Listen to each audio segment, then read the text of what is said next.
Hey everyone! Today we are diving into a beautiful little poem from your CBSE Grade 6 English book.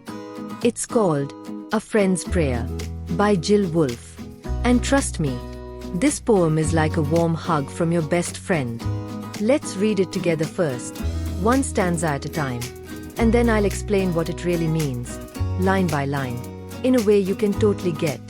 May my friendships always be the most important thing to me. With special friends, I feel I'm blessed.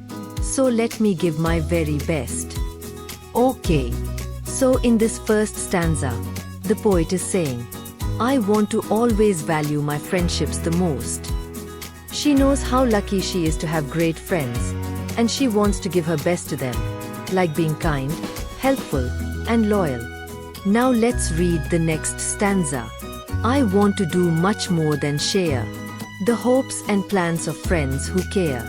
I'll try all that a friend can do to make their wishes come true.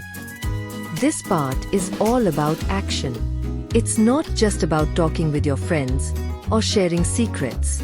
It's about helping them reach their goals. If your friend wants to get better at art, help them practice. If they're sad, be there to cheer them up.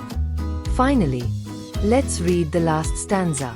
Let me use my heart to see, to realize what friends can be, and make no judgments from afar, but love my friends the way they are. This one's my favorite. It's about seeing your friends not just with your eyes, but with your heart.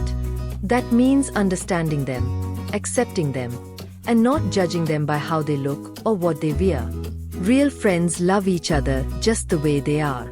So what's this poem really about? It's about being a true friend. Caring. Supporting. Accepting.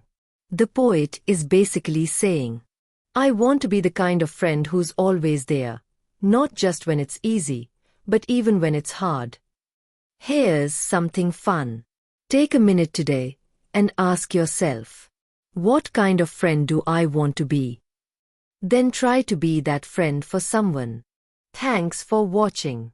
If you enjoyed this poem and want more fun breakdowns of English lessons and stories, don't forget to like, share, and subscribe. Until next time, keep learning, keep smiling, and most of all, keep being a good friend.